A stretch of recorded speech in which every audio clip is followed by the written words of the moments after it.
Hello, good afternoon and welcome. I'm Julie Russell, Director of Charter School Division at the California Department of Education. I want to thank you for taking time out of your busy schedule to participate in the Charter School webinar. There have been several changes in the assessment and accountability system, AB 484, Smarter Balanced, Common Core, which all impact public schools, including charter schools. The department hosted 2 meetings this last month, the North-South meetings on transition to assessment system. Many of you may have attended one of those meetings. This session will discuss much of that same information, but will focus on charter schools and allow an opportunity for you to ask follow-up questions. Today I have with me staff from several divisions here at CDE. They will be providing a lot of background and information on this webinar topic. As we move through the slides, if you have any questions, please type your question in the Q&A box to the right of your screen. Staff will be trying to answer as many questions today during the webinar as possible. There's also many frequently asked questions that have already been posted on the CDE web pages, and we will continue to add questions to that link as new questions come up. Also, there's a number of resources that are available. We will be sharing some of those with you today during this presentation. And this webinar will also be posted on our web page following the presentation, not immediately following, but soon thereafter, following this presentation. The focus of this webinar is to discuss the transition to the new assessment and accountability system. Another significant change this year was the Local Control Funding Formula, or LCFF, which includes a Local Control Assessment Plan, or LCAP. However, we will not be discussing LCFF today. There is a web page on CDE's website for LCFF that is updated frequently, and I suggest if you haven't already, you get on that listserv so that you can see the updates as they're posted. State board staff, CDE staff, and local stakeholders are working diligently to develop regulations, templates, and guidance documents for LCFF. We will plan to host another webinar in the near future for charter schools on that topic as more information is available. So with that, we'll begin our session for today, and I'm going to turn it over to John Boyven, who will get us started.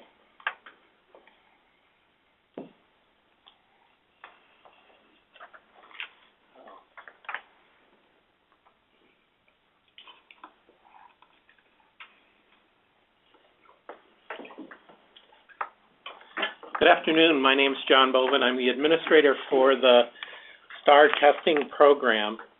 And I'll give you an overview of AB 484, providing you with some information about what would be administered in 2013-14 and then 14-15, and what the future holds for us in regards to assessments.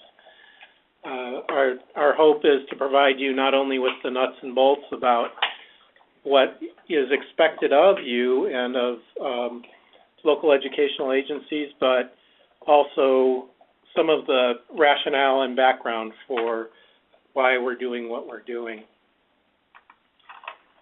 So, Assembly Bill 484 establishes statewide student assessment system. This student assessment system is referred to as CalMAP, or California Measurement of Academic Performance and Progress. 484 outlines the assessments in CalMAP, some of which are STAR tests, which will continue, and this is in order to meet federal mandates, but introduces Smarter Balanced assessments, or the computer-based assessments, and then the AB 484 also allows for schools, districts to focus on the Common Core state standards and to move ahead and make progress on the Common Core state standards. primary purpose of CalMap is to promote high-quality teaching and learning through a variety of assessment approaches and item types. The intent is to improve teaching to the full curriculum. One of the large criticisms of STAR was that it narrowed the curriculum and that teachers were teaching to the test. The hope with Assembly Bill 484 is that we broaden that curriculum and teachers would then teach to the full curriculum. And also 484 allows for a transition over time.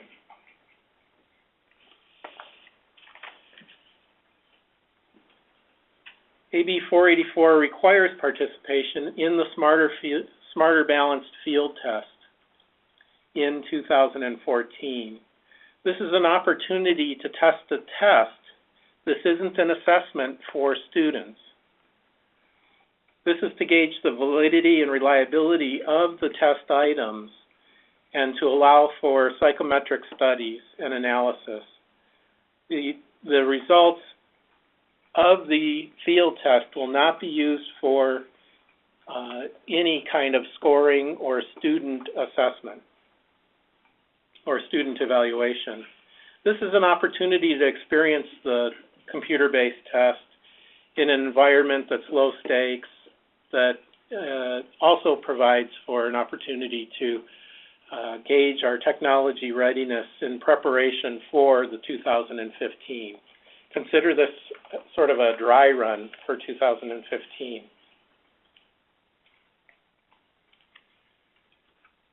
Assembly Bill 484 also provides interim informative tools at no cost to the LEAs.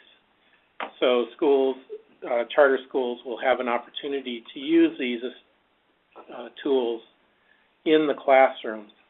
It allows for an analysis of the impact of computer-based tests on the EAP, and the EAP is the Early Assessment Program that's currently run by California State University System.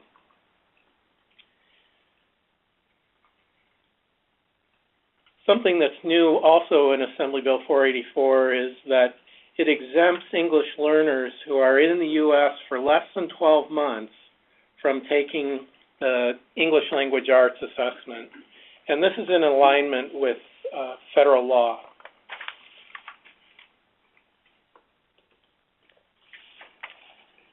By March 1, 2016, the Superintendent of Public Instruction will take recommendations to the State Board of Education to expand CalMap. The idea is that we would meet with stakeholder groups to develop these recommendations and consider additional assessments such as end-of-course assessments in English Language Arts and Mathematics, history, social science assessments, but also, as indicated in law, what it's doing is opening up the opportunities to non-traditional assessments such as visual and performing arts. This is an opportunity for us to explore a variety of item types and assessment modalities, which includes things like matrix sampling or population sampling.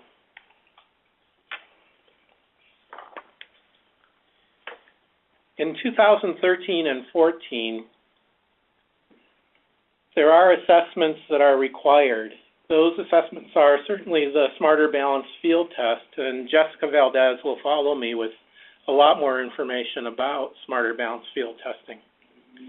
But also, what is required is for science in grades 5, 8, and 10. In grade 10, it would be the life science test. For Kappa, for CMA, CFT.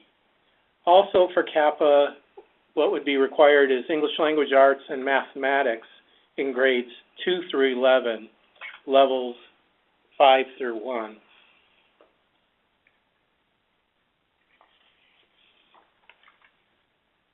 What's voluntary in 2013-14 would be the EAP, or the Early Assessment Program, in grade 11. And this has always been voluntary for students in grade 11. Students in grade 11 who wish to participate in the EAP would take the English Language Arts Writing Assessment as well as the CST Multiple Choice. The writing assessment will be offered, traditionally it's offered in the month of March. This year it will be offered from the beginning of February all the way through March in order to provide more flexibility for students in grade 11 who would also have to take the Smarter Balanced Field Test. So we're offering some flexibility there in regards to the EAP. For the EAP, all that would be available are the student results. And so this is the CSU results, which shows the student readiness for English Language Arts. And then if a student is eligible to take mathematics, it would be Algebra 2 or summative high school mathematics.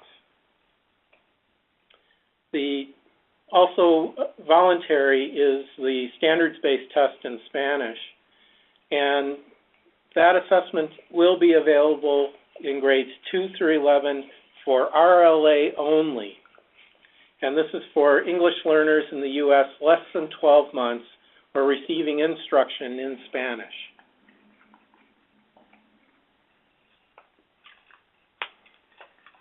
In 2014 and 15, the science assessments will continue until a successor assessment is implemented. This will also be true for CAPA. The EAP in 2014-15 will be replaced by the consortium assessment. AB 484 requires that the STS be replaced by a Common Core State Standard aligned assessment by 2017.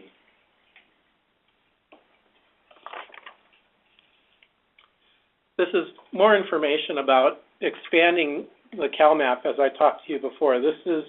So what will be required is that the CDE convene stakeholder groups to explore different types of assessments and to look also at locally scored performance tasks or portfolios. So we're really taking into account a number of different avenues for assessment or evaluating student progress.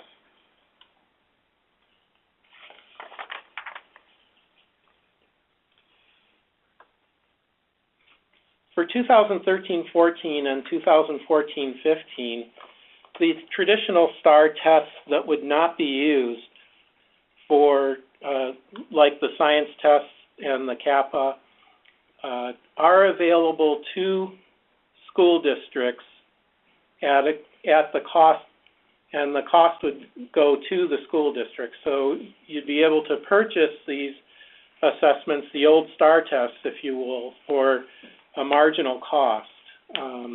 But again, it would be at the LEA's own expense. ETS, Educational Testing Services, our testing contractor, is in the process of building out an ordering and billing system in order for LEAs to do that work. Something else that was modified in AB 484 is the definition of LEA. And this definition of LEA was done in order to align the assessment reporting with the accountability reporting. And so, as you can see, the local educational agency means a county office of education, school district, state special school, or direct funded charter school as described in section 47651. As a final reminder, all charter schools must participate in the field test and the assessments. All students must be assessed. And in the future, scores will be produced to hold schools and LEAs accountable for the achievement of their pupils. I'd like to turn it over to Jessica Valdez, who will provide information on the Smarter Balanced Field Test. Thanks, John. Good afternoon, everyone. I'm Jessica Valdez. I'm the administrator for the Assessment Transition Office here at the Department of Education, and the Transition Office is responsible for helping to coordinate California's involvement in the Smarter Balanced Assessment Consortium. So today I'm here to provide you with an update on current assessment development activities, as well as an overview of the assessment system itself.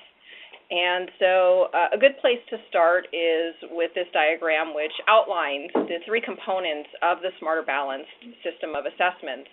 It's important to note that this system of assessments is quite a bit different from the English Language Arts and Math assessments that were part of our prior assessment program, the STAR program. It assesses a different set of standards, the Common Core State Standards in English Language Arts and Mathematics. As John mentioned, it's a completely computer-based assessment system, and there are more components to the Smarter Balanced system of assessments. So the first primary component of the Smarter Balanced system of assessments are the summative assessments. And so these are the end-of-the-year assessments that are used for accountability purposes. They're provided in English Language Arts and Mathematics for students in grades 3 through 8 and grade 11. But two more components to the system are the interim assessments and the formative assessment tools and practices. So 484 requires the state to purchase the interim and formative assessment components and offer them at no cost to California LEAs. These are two completely optional components of the system. It is really at the discretion of the LEAs to determine whether they're going to use these assessments and how often they'll use these assessments. So I first wanted to talk about the interim assessment component. There are actually two pieces to the interim assessments.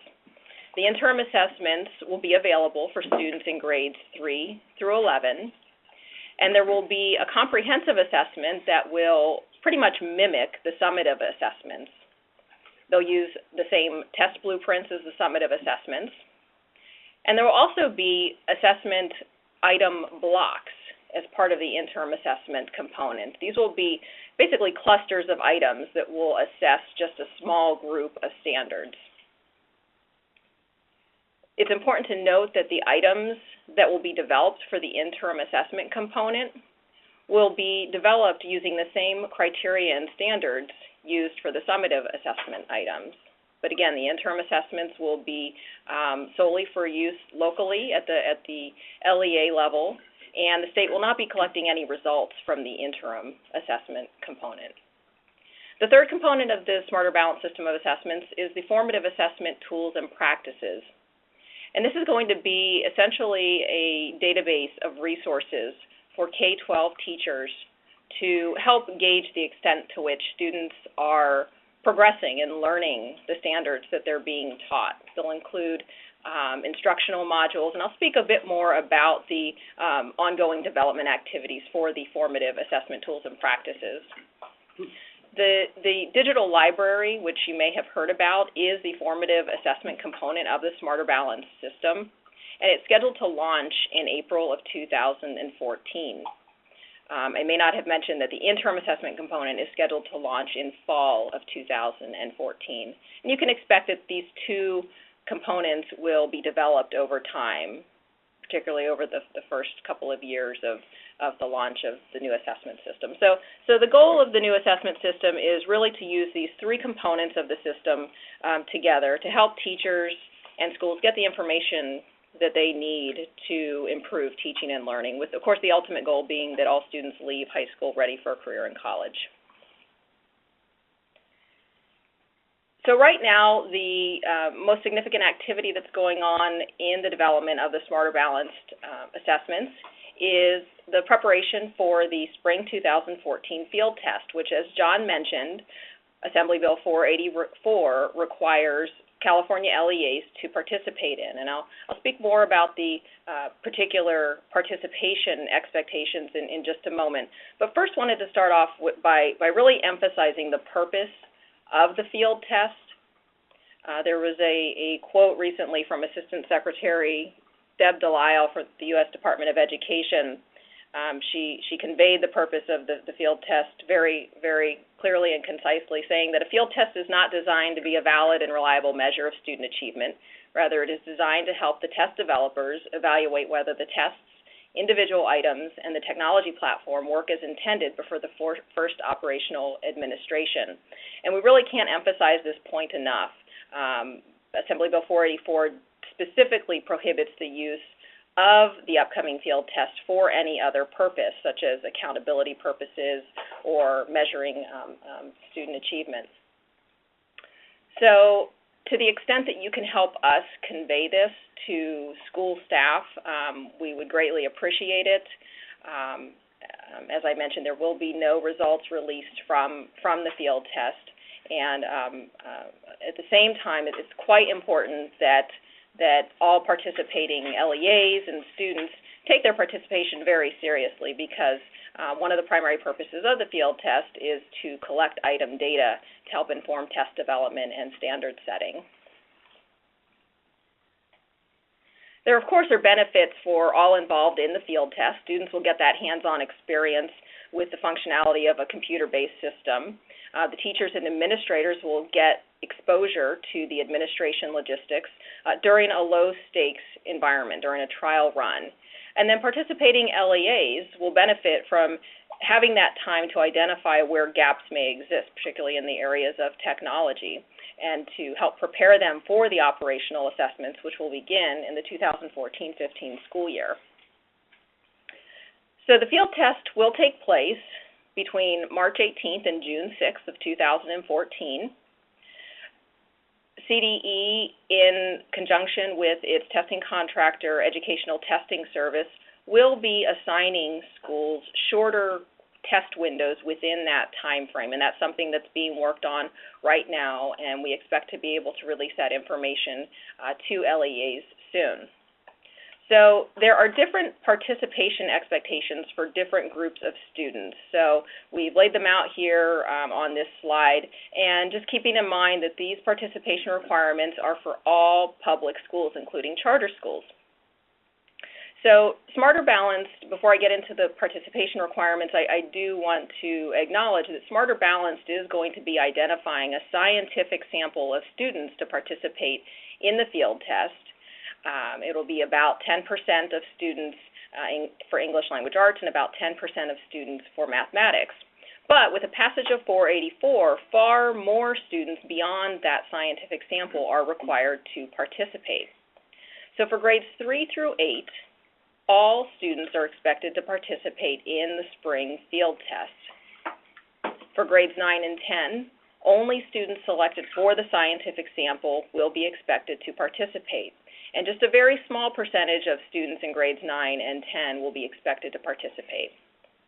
For grade 11, this is sort of a special group of students because, as John mentioned in his highlights of 484, the law does require that grade 11 students still have the opportunity to participate in the early assessment program. So for grade 11 students, the expectation is that all students selected for the scientific sample participate.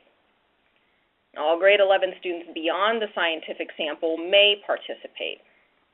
And keep in mind that school sampling will be done at the school level by grade. So it would be an entire class of students for a particular grade that would be selected to participate in the scientific sample for every single grade.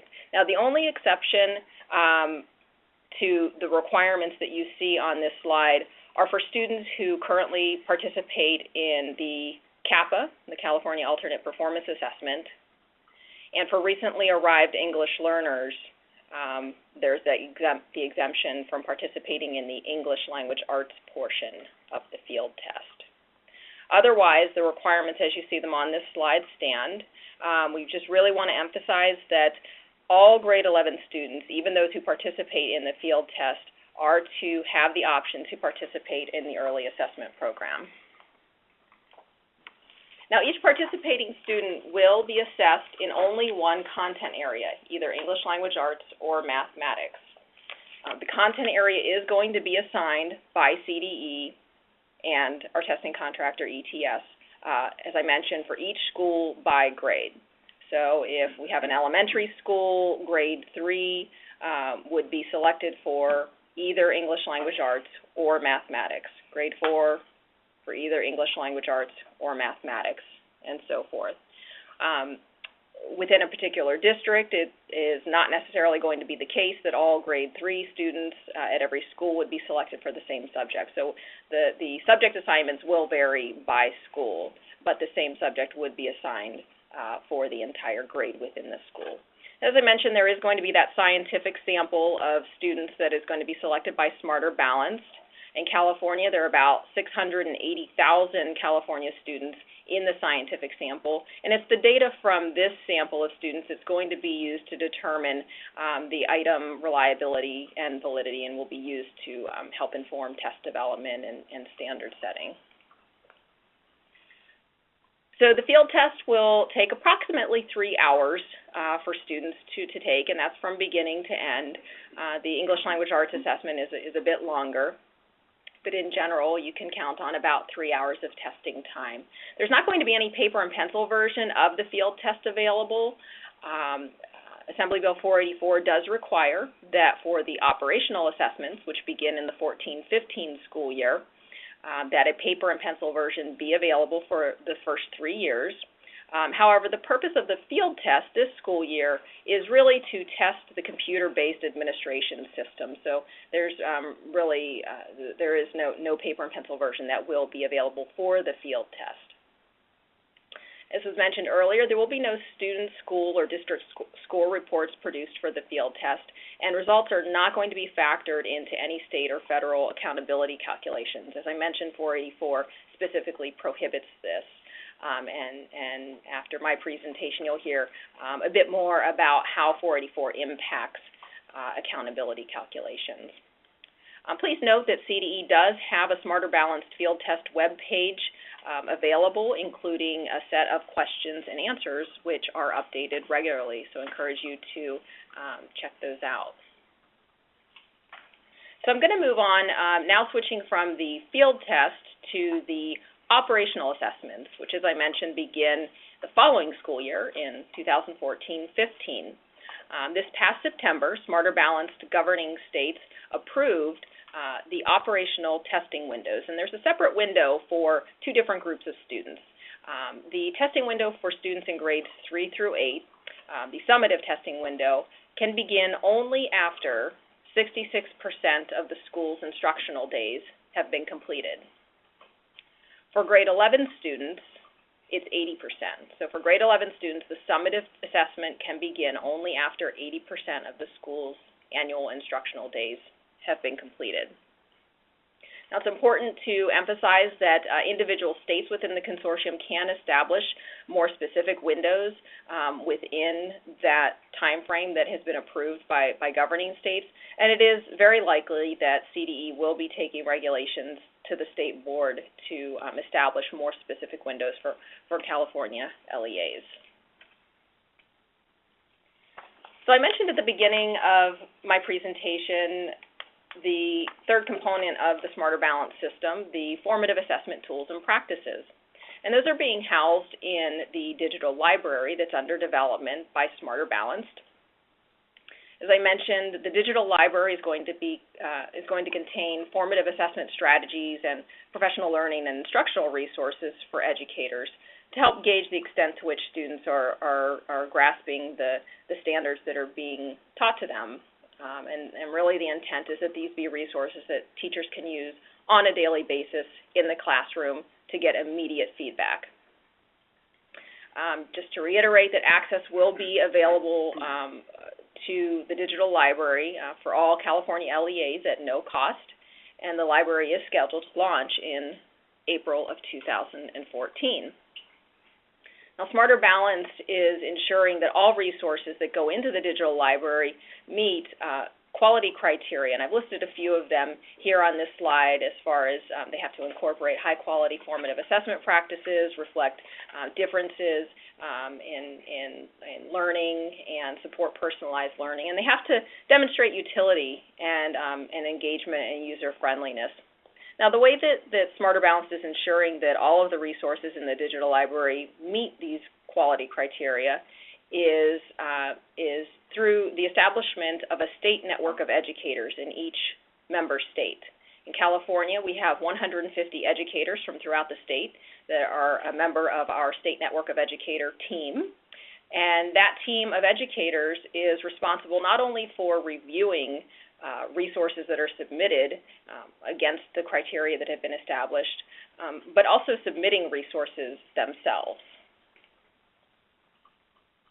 So in addition to the formative tools and practices, the digital library is going to contain web-based professional learning and instructional modules on a variety of topics. I've listed a few of them here: the Common Core State Standards, assessment literacy, understanding Smarter Balanced content specifications, and formative assessment processes within the context of the Smarter Balanced assessment system.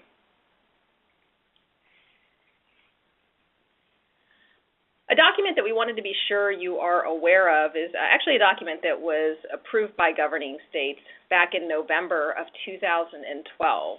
And these are the preliminary test blueprints. The blueprints, of course, being crucial to test development because they really provide the guidance for test development, including the test content, the number of items, the types of items, the score points that will be assigned to items, and even contain the estimated student testing time for each subject by grade band.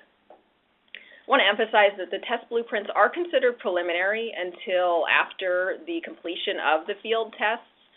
Smarter Balanced anticipates collecting findings from both this past spring's pilot test and the upcoming field test, and using that to fine-tune the test blueprints. But the preliminary test blueprints in their currently approved state are available on the Smarter Balanced webpage at the URL at the bottom of this slide.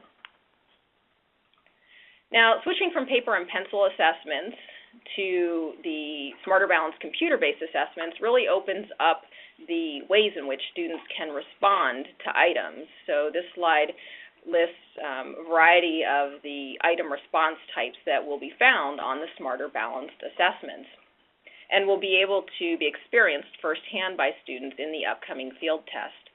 But the best way right now for students, parents, anyone really, to experience these different item response types is through the Smarter Balanced practice tests. These are the tests that were launched on the Smarter Balanced public website this past May. There were some enhancements added in August of 2013, including scoring guides for each of the practice tests. Again, this really provides the public with an opportunity to get familiar with this new testing environment. Though we do want to emphasize that the practice test really should not be used to guide instructional decisions regarding individual students.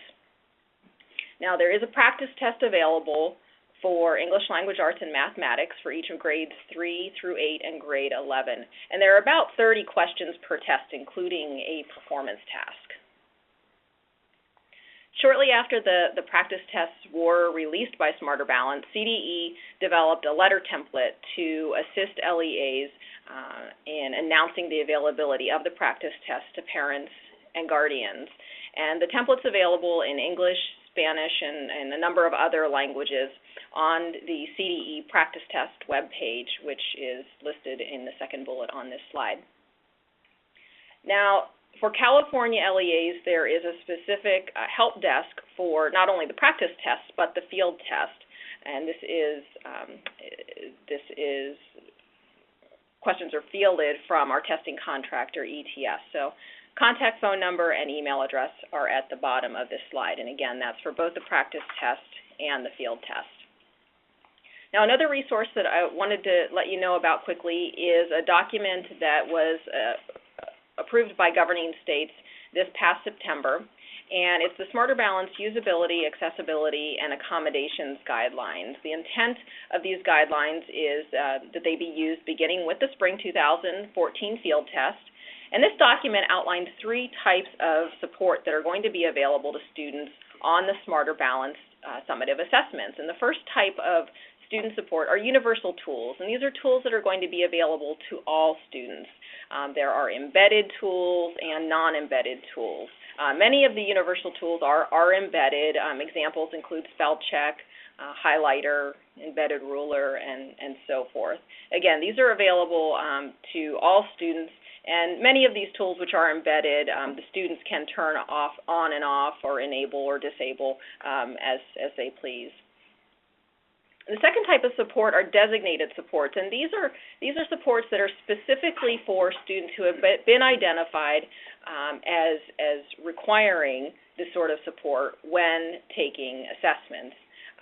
They would need to be identified by an educator or instructor, or someone who's familiar with the student's needs when taking state assessments. Again, there are embedded and non-embedded designated supports. Some examples are listed here: color contrast text, blocking of distracting content, and so forth. Now, the third category of support that's available to students are accommodations, and this group of supports is specifically for students with an IEP or 504 plan that have the need for such an accommodation listed in that plan or program. Examples include closed captioning, Braille, an embedded calculator, and a scribe. There are many more supports in each one of these three categories than are listed on these slides, so I encourage you to check out the guidelines in their entirety at the URL at the bottom of this slide. And then the last resource that I wanted to bring to your attention is Smarter Balance Spanish webpage, which was recently launched by the consortium. It's a great resource for Spanish reading audiences, contains downloadable fact sheets for teachers, parents, and students, and also provides a description of research that really helped design the assessment items and reduce linguistic burdens. So the URL for that web page is listed at the bottom of this slide. If you're not already a member of the CDE's Smarter Balanced listserv, highly encourage you to do so. Just need to send a blank email to the address at the top of this last slide here. And always feel free to contact my office, the Assessment Transition Office, either by email or phone. And the web addresses for both the CDE Smarter Balance webpage and the consortium's main website are listed here.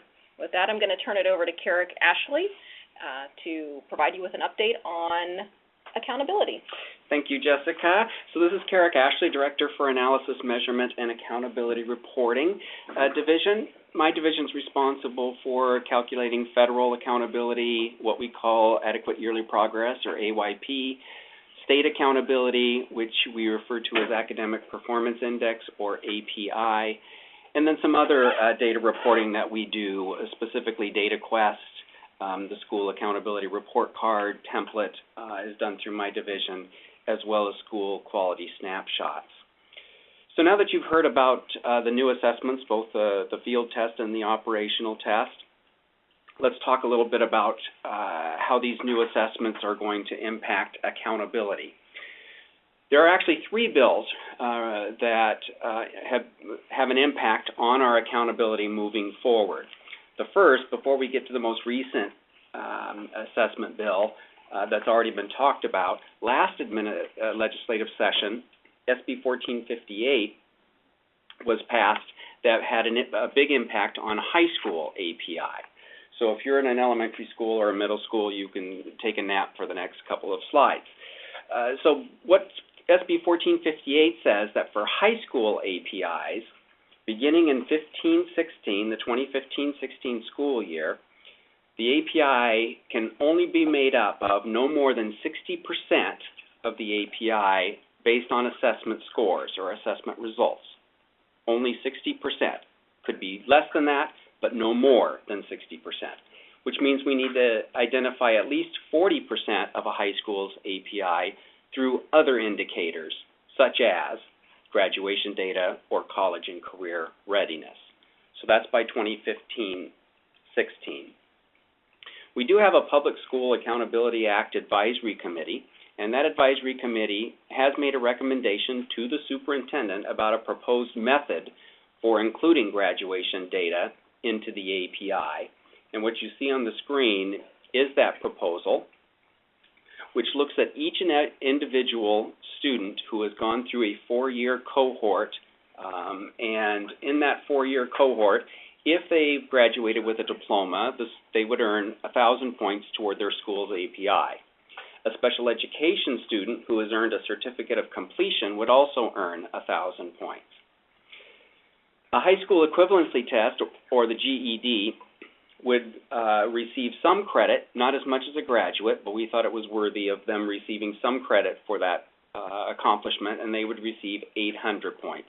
Non-graduates would continue to receive 200. But along with those point structures in the API, there's an incentive for graduating students who are in disadvantaged groups. In other words, bonus points would be awarded in 3 specific categories: English learner, students with disabilities, and socioeconomically disadvantaged students. Each of those students would earn a bonus point of 50. If they were in 2 groups, then they would earn 100 points, and if they happen to be in all 3 of those groups, they would earn an additional 150 points, which means that student would earn 1,150 points toward their school's API. So this methodology has been approved by the Public School Accountability Act Advisory Committee, but it is yet to receive board approval. Along with the graduation data, the Public Schools Accountability Act Advisory Committee is also discussing a college and career readiness indicator, as well as some possible other indicators to be included into the API. The State Board is interested in discussing not only graduation data, but these other indicators in context with the Local Control Accountability Plan. As many of you may be aware, the Local Control Funding Formula in the Budget Bill, AB 97, requires an accountability plan in which data is part of that plan. So the State Board is interested in discussing how the data in that Local Control Accountability Plan and the data included in API relate to one another, whether they want it to be duplicated or whether they want that data to be in either the accountability plan or the API. So those are decisions to be made by the State Board in the future. So let's get back to the assessment bill, AB 484, that was just recently signed by the governor last month. You've already heard that the main purpose of this is to improve teaching and learning and to assist our teachers and administrators in identifying needs for their students, and then again to be used to not only promote high quality teaching, but then that data will eventually be used for accountability as well. So 484 does replace our current CST, or the STAR system, with CalMAP assessments, which means for accountability, the CalMAP assessments will also be replacing STAR in the future.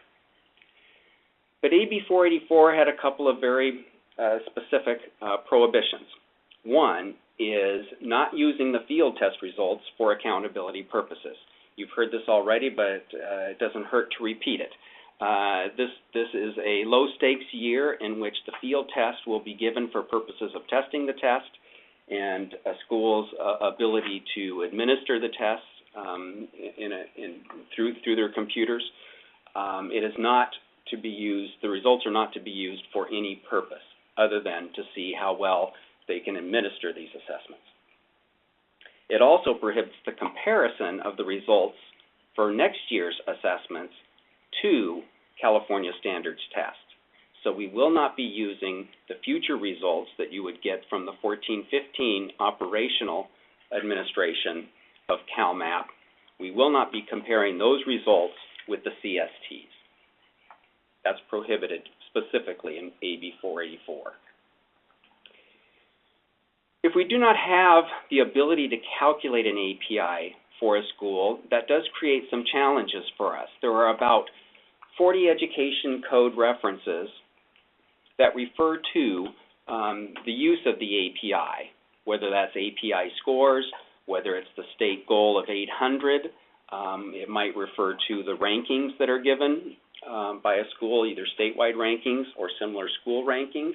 but there are about 40 references in law and some additional references in state board regulations to use the API for one or more purposes. So AB 484 does recognize that if we cannot calculate an API next year, that there are some alternatives to doing that. The first of which would be to use the most recent API. So we have calculated an API and posted it just recently in the last 6 weeks. That API could then be used the following year. Another alternative will be an average of three most recent years of API. So that's data that my division has available, and we will be calculating a 3-year average just in case that needs to be used for one or more programs.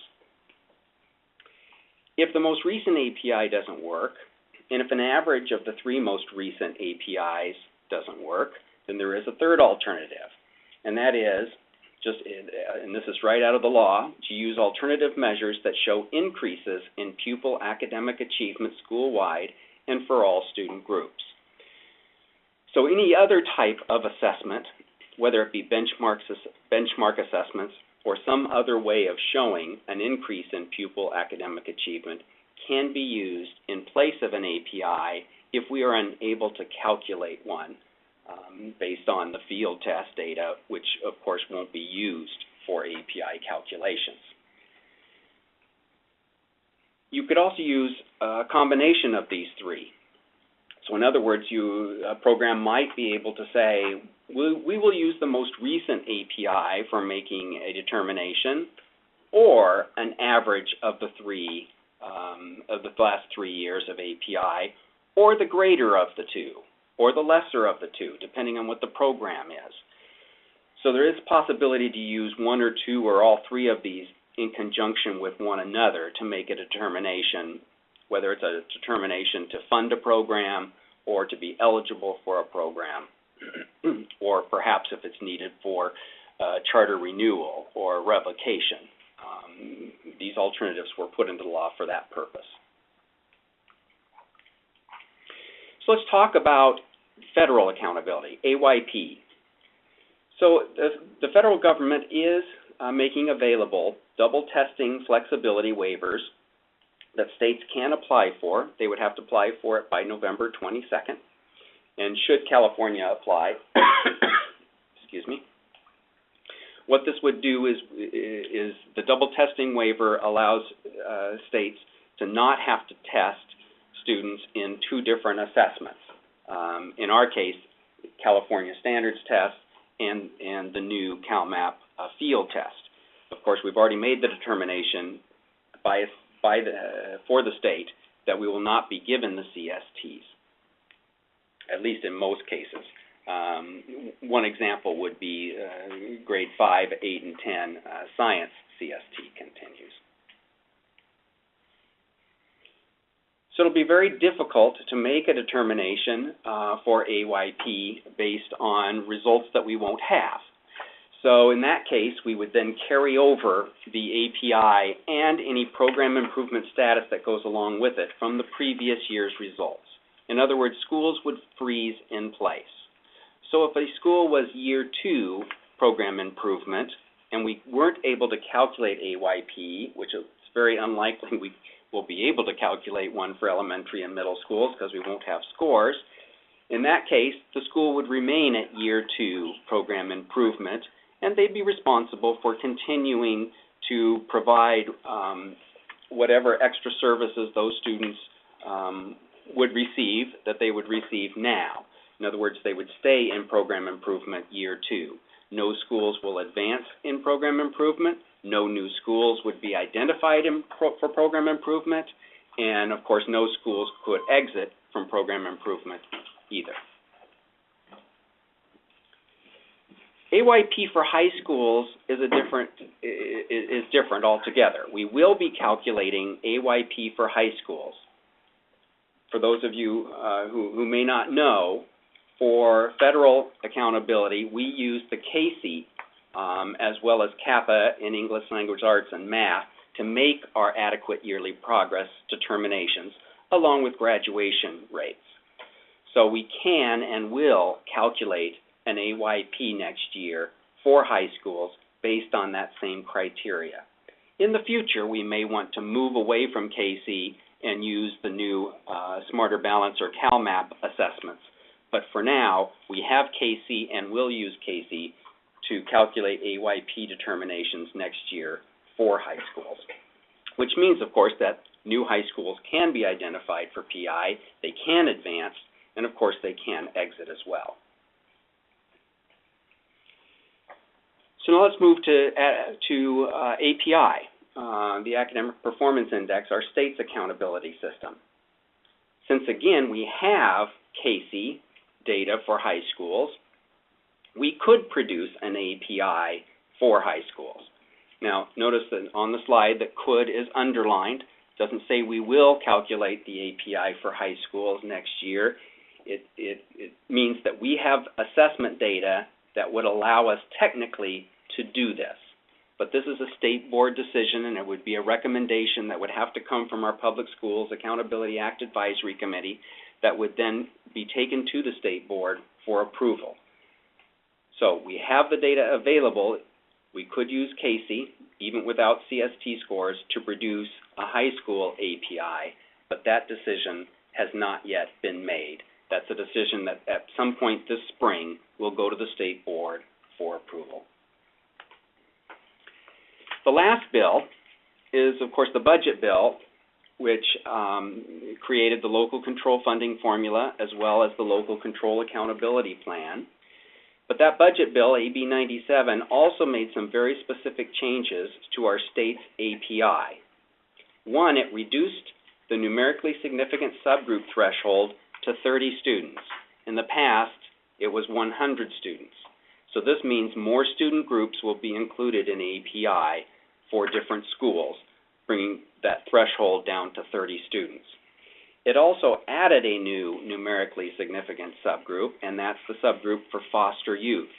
So this is a new student subgroup that will be added to API, and the law specifically says that the threshold for that student group is a size of 15.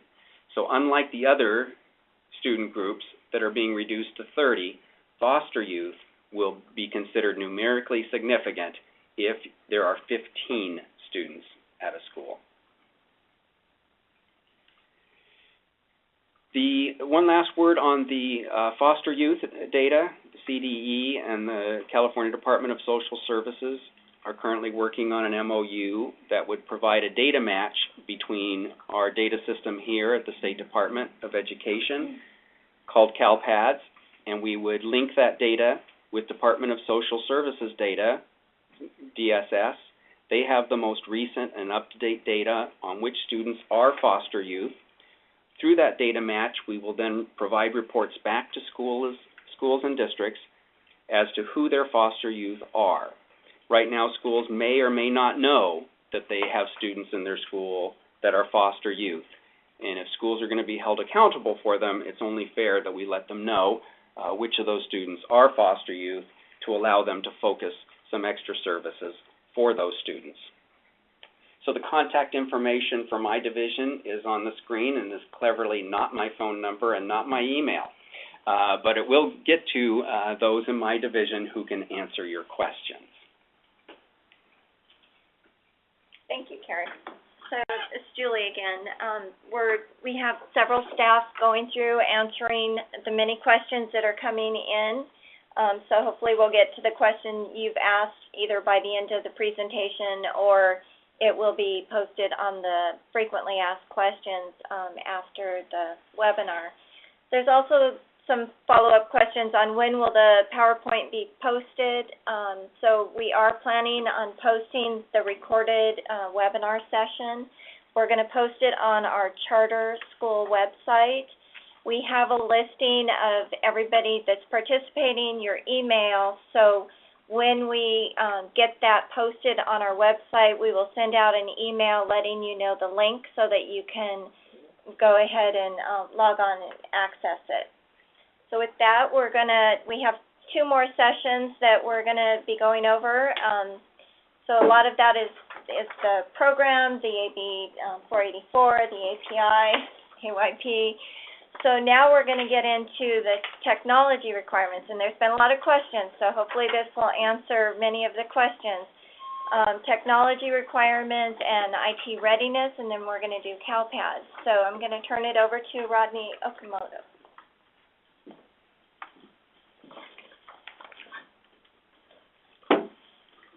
Good afternoon, everybody. My name is Rodney Okamoto. I'm going to talk about technology readiness as it applies to both the field test and the operational system. So this is just a fun slide about how we've been doing statewide testing for a long time, where it's multiple choice, fill in the bubble type of response. We do have a writing sample on the CST, but it's written on paper and it's graded on paper. So what we're going to go to now is a computer-based assessment system. So this slide shows from a graphic standpoint a high-level overview of the system. So I just want to point out the major pieces to this diagram here. So at the bottom, there's a student in his nice-looking red sweater using a computer connected to the internet. This student's computer will be running a custom software application called the Smarter Balanced Secure Browser. So this software application is different from a standard web browser such as Internet Explorer or Firefox or Chrome or Safari. It's a custom application that's installed on the student's computer. Up in the middle right part of the diagram is a test proctor or a test administrator. This proctor is using a computer connected to the internet. One of the differences between the test proctor's computer and the student's computer is the test proctor's computer is using a standard web browser, such as IE or Firefox or Chrome, to administer the test. So this person will be monitoring the progress of all the students that he or she is responsible for. And then up on the upper part of the screen is a depiction of servers also connected to the internet.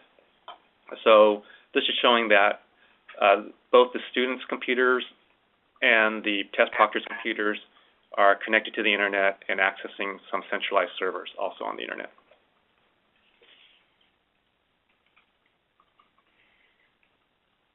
So a couple bullet points on what technology is needed, just from a general standpoint. The most obvious is computing devices, both for the student and the test administrator.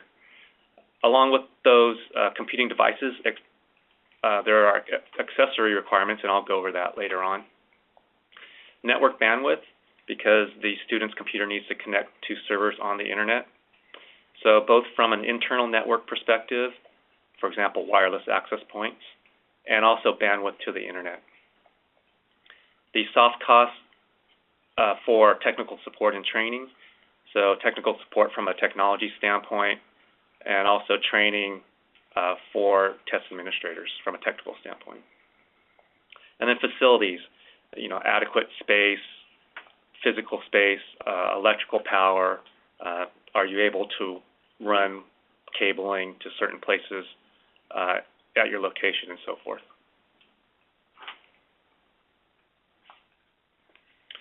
So now from the student's computer's perspective, I'm going to go over the minimum operating systems. So Windows XP SP3, SP stands for Service Pack. That's the last update to XP. Came out in 2006, I believe. XP has been around since 2001. So you could have a fairly old computer still running XP Service Pack 3 that will work for the tests. Smarter Balance is proposing a phase-out date for Windows XP at the end of the 2015-16 school year. And just a note here from a general technology standpoint, Microsoft itself is ending support of Windows XP in April 2014. So if you have XP machines at schools right now, there should be a plan in place to upgrade those machines, upgrade the operating system at least, because after April 2014, Microsoft will no longer support that operating system, which from a network security standpoint, it means no security patches and any vulnerabilities in Windows XP will not be fixed by Microsoft. So XP is the minimum Windows operating system. That means the newer operating systems such as Windows Vista, Windows 7, Windows 8, and the recently released Windows 8.1 are all supported. I do want to note that there are tablets that run an operating system called Microsoft Windows RT, and that's different from Windows 8. So a tablet can run either Windows 8 or Windows RT.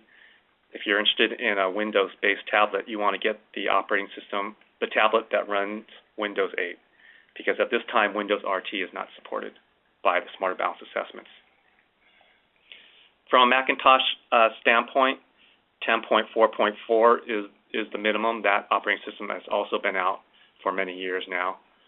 There is a proposed phase out the end of the 2014-15 school year, and that kind of goes with the next version because 10.4.4 and 10.5 both are based on a processor chip known as the PowerPC chip from Motorola, and to continue to support that chip causes a lot of development effort. So the proposed phase out is the end of the 2014-15 school year. And similarly to Microsoft Windows, the operating systems for Mac OS X after 10.5 are all supported. So 10.6 all the way up to 10.9, which is the latest operating system called Maverick for Apple. Those are all supported. From an iPad perspective, the operating system that runs on iPads is known as iOS. 6.x is the minimum version that has the guided access feature to secure the application. That was released September of last year. Recently, Apple released iOS 7, so either iOS 6 or 7 if you're going to use iPads. If you're interested in using Android devices, that one gets a little trickier because there's no one type of Android operating system. Android is known as an open source product where a manufacturer can download the source code and make changes to it and put it on that manufacturer's tablet. So even though Google developed Android and continues to make changes, a manufacturer such as Samsung or Lenovo or Sony can download Android, and they do this, and make it work on their hardware. So the point here is if you're considering an Android device, it has to be Smarter Balance certified. And I have an email address later on where we can give you information about that site so that the manufacturer you're interested in can be notified. And both for Apple and Android tablets, and Microsoft has tablets themselves, a external keyboard is required. So the use of the virtual keyboard takes up valuable real estate, and the items are designed to use the complete display of all the devices. Recently, there's been a lot of interest in devices known as Chromebooks. So this looks like a lightweight laptop, but instead of running Windows or Mac OS X, it runs an operating system known as Google Chrome OS. So a lot of schools are getting Chromebooks. They're relatively inexpensive compared to a MacBook Air or a Ultrabook Windows machine. So Chromebooks are supported for the Smarter Balance system.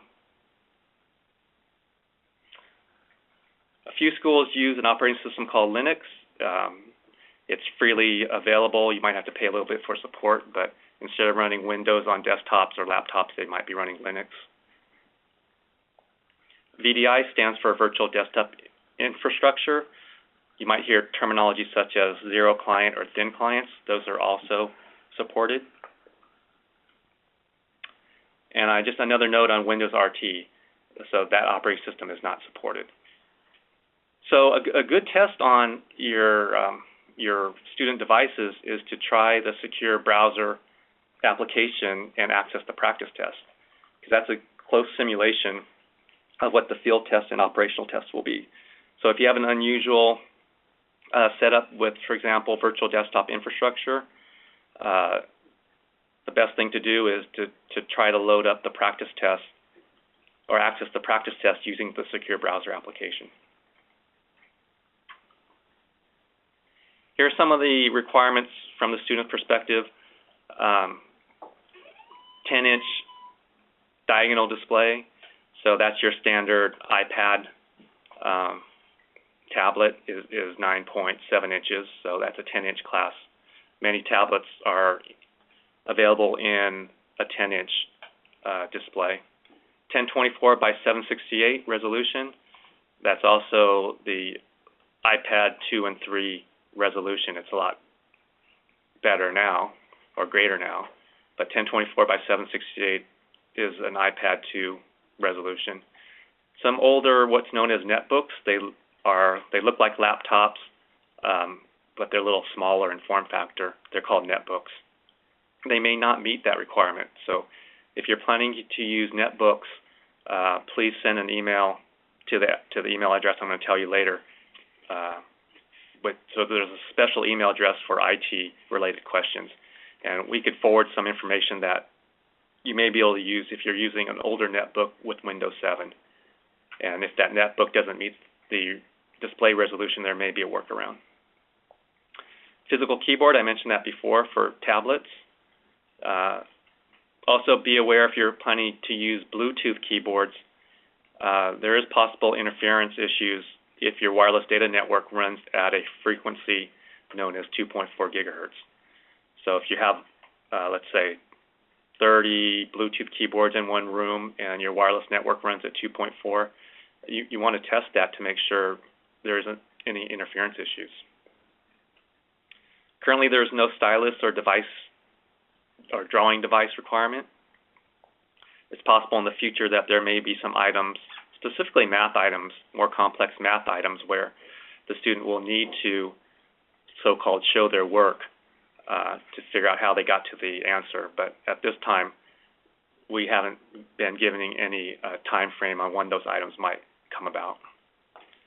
Headphones, for the English language arts test, there are some items that have audio clips. And if the student has the text-to-speech accommodation, headphones are required so that the audio coming out of the computer won't distract other students nearby.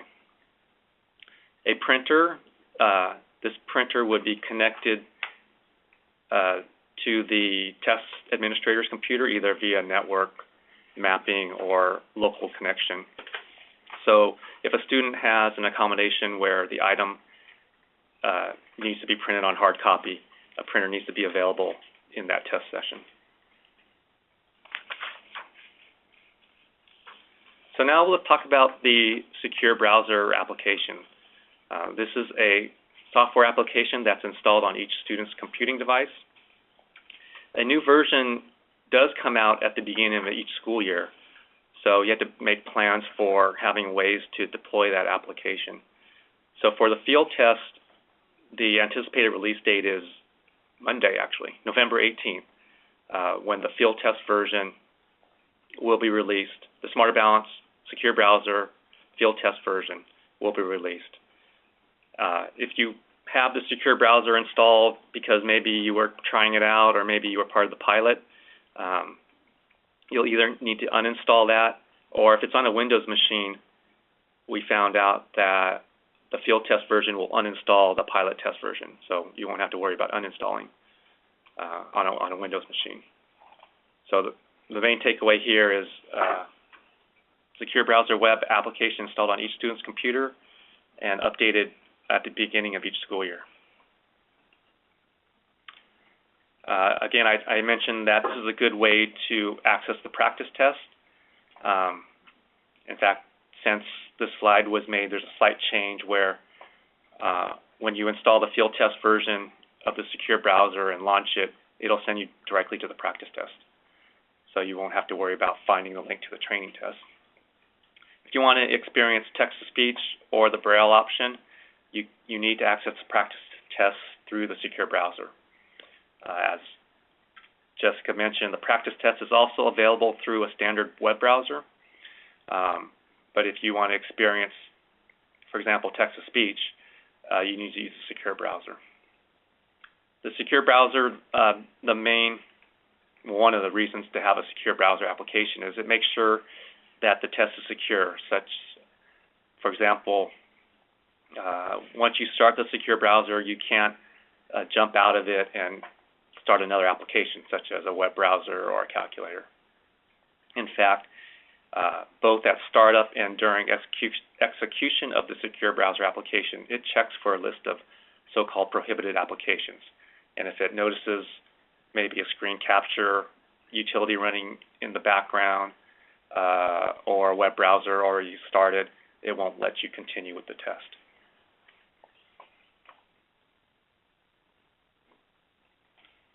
From a network bandwidth perspective, there's an estimate of 20K bits per second average for each student connected to the system. And I know that by itself doesn't mean a lot. I do have a slide later which shows a calculator that estimates the percent of your current bandwidth that would be utilized given all the computers accessing the test. So that'll be more clear when I get to that slide. There is a spark in network activity at startup. And remember, at least for operational, it's an adaptive test, so there's some prefetching going on for future questions. It's always hard to estimate the network requirement because it's dependent on how fast students answer questions. On some of these ELA questions, it's multi-part responses, so you might read a 5-paragraph passage on the left-hand side and have 6 questions on the right-hand side to go through. So it could take a while between the time that the student actually generates network traffic as they are reading the passage and answering questions.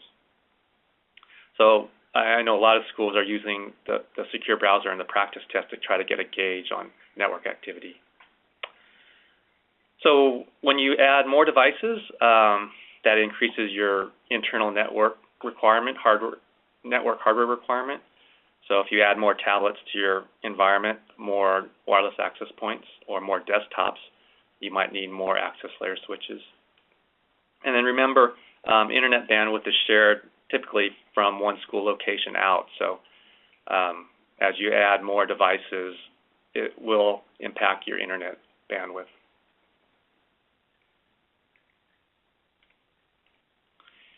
So this diagram gives a high-level overview of a typical school network to get a better understanding. On this picture here, on the upper part, we have desktop computers, either a Mac or a PC, that are hardwired to the network with a network cable. When you start adding tablets and wireless laptops and Chromebooks, those are wireless devices. They don't connect directly to your network, but they go through a wireless access point. So this is showing that the more wireless devices you have, you probably need to purchase more wireless access points. And then finally, the last piece here is internet bandwidth is shared from the school site. So as you add more devices, that might impact your internet bandwidth. Also, you want to make sure when you do assessments, and if you think you're going to have internet bandwidth issues, to make sure there's not other students doing non-assessment work that maybe can be delayed to another day, or that your business staff isn't doing some big upload of data during that time frame when you're doing assessments.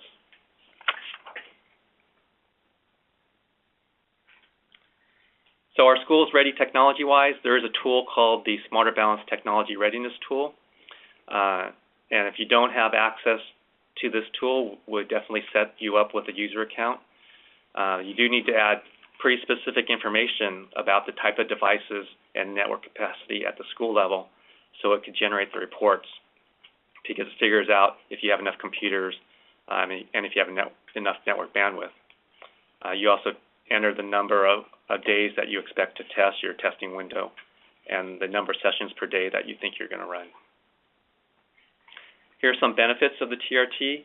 you get these nice school-level readiness reports, and I have a screenshot later on.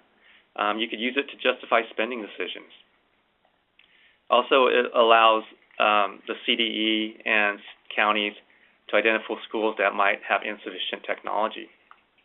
There is a so-called snapshot on December 13th where all this information is aggregated up. So if you're in that situation where you don't think you have enough technology, one way to inform the state is to complete the technology readiness tool by December 13th. So once a snapshot is taken, we'll be able to run reports and find these schools that have insufficient technology.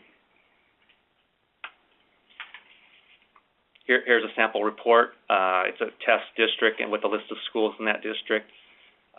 There's a column to the right, which is the number of students, the percent of students that can be tested given the network capacity at the school. And then second from the right is a column to say the percent of students who can be tested given the number of devices at the school. So at this district, the bottom two schools are in the green. The first two schools need some more technology. There's also a what-if calculator. So if you let's say you're test elementary school 3 with 29% of students being able to take the test, what happens if you add 20 more computers? How does that percent change? Or maybe you increase your testing window by a week. How does that affect the percentage? The other question is, how many days will it take to test? So there is a web-based calculator called the Smarter Balance Technology Readiness Calculator.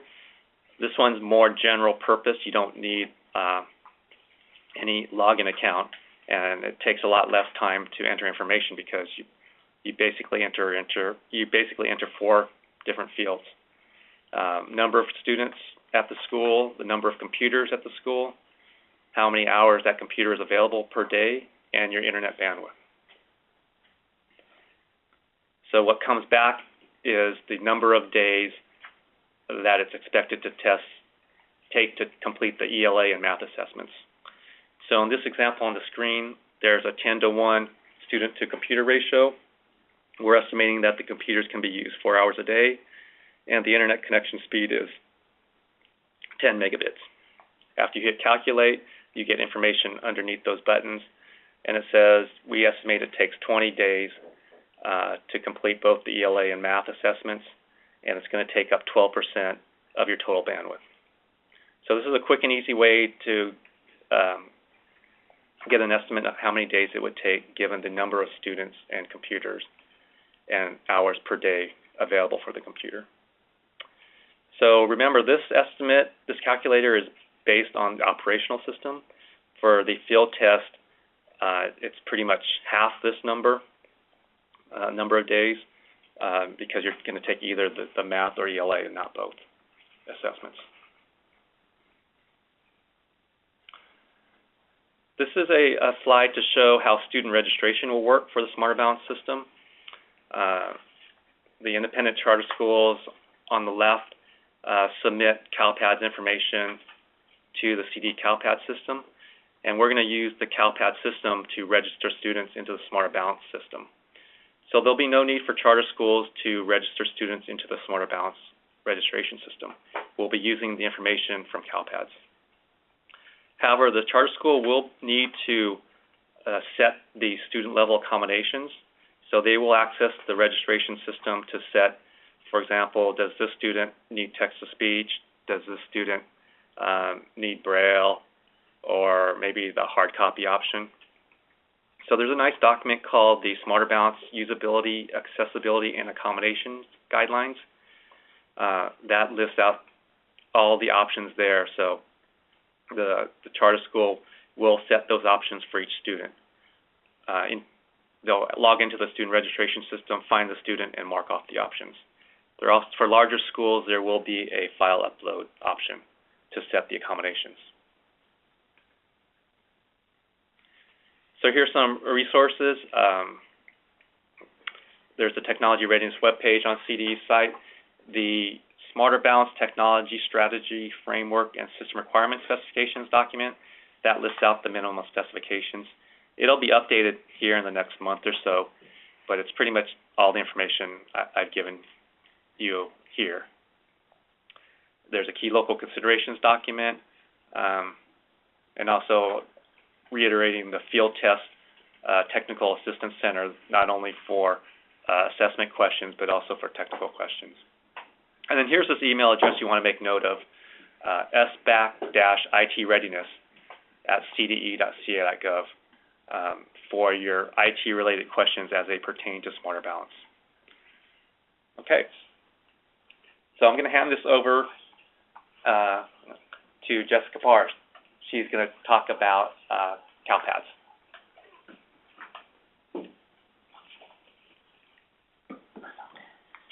Good afternoon, everyone. You'll see on your screen it was Cindy Kazanis. I'm going to replace Cindy today. This is Jessica Barr.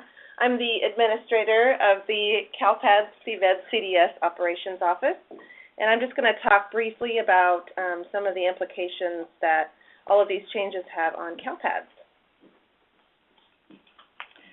So first, I just wanted to touch base and take this opportunity to provide you a reminder about the current data collections that are happening through Calpads. The Fall 1 and Fall 2 are currently ongoing. We have a certification deadline for Fall 1, December 13th, so that's a very critical deadline that you need to meet, and this requires enrollment, grads, drops, etc. Fall 2 certification deadline is February 21st, and you'll note the dates of the end of year as well. So with all of these changes and all of the modifications that are happening with 484, Calpads becomes more integrated into the entire system. So, excuse me. Before, we hadn't used Calpads in the full capacity that we have available to us. Rodney mentioned that the Calpads data will now be used to be uploaded into the test registration system for Smarter Balance. That will start with the field test and continue forward in the years to come for operational testing. We are currently working on an implementation plan, and that will include some aspect of reporting. Reporting in Calpads for the new assessments has yet to be determined. So it may look a little bit different, and so that's yet to come, but we will be communicating that out to the field as soon as we have more information. Assessment and accountability implications. Regarding Calpads and how charter schools report, that's primarily what I wanted to discuss with you today. The Calpads data are being used for assessment and accountability purpose more than they ever have before. Each June, charter schools may elect to change the method of how they report Calpads and CBEDs. Charter schools can elect to report independent of their authorizing agency, or the charter school's authorizing agency reports data directly to Calpads and CBEDs. So this has no relation to how charters are funded. So with the change in the definition of the local educational agency, direct funded charters will now be responsible for testing students, and this can have an impact depending on how you report to Calpads.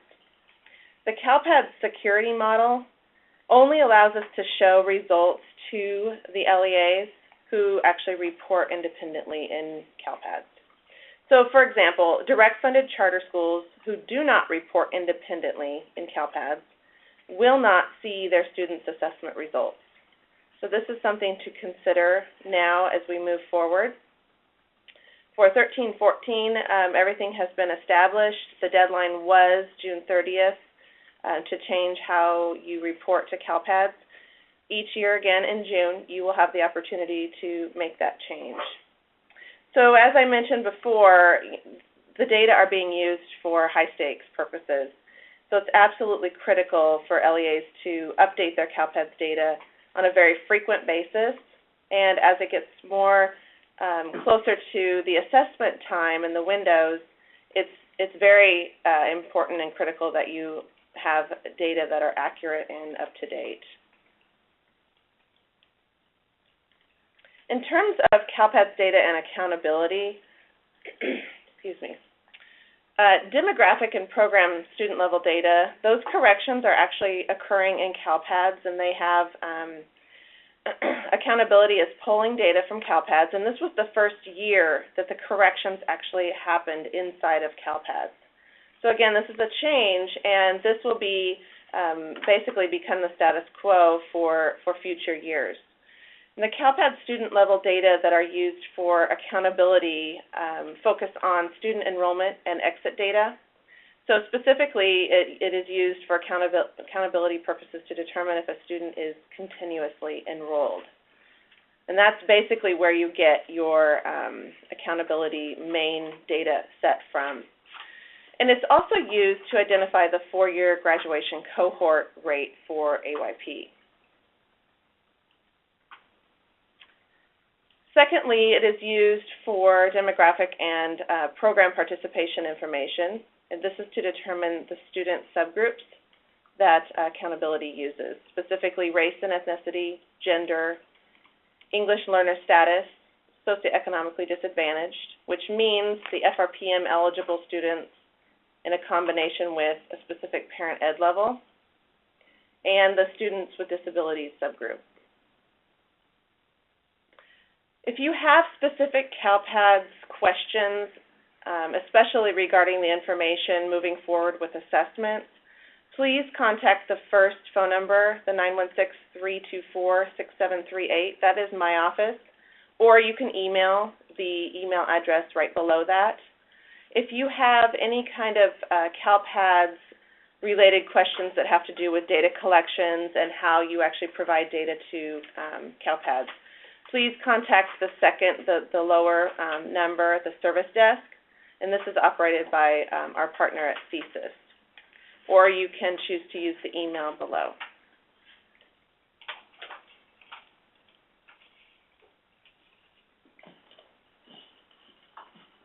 Thank you, Jessica. This is Julie again.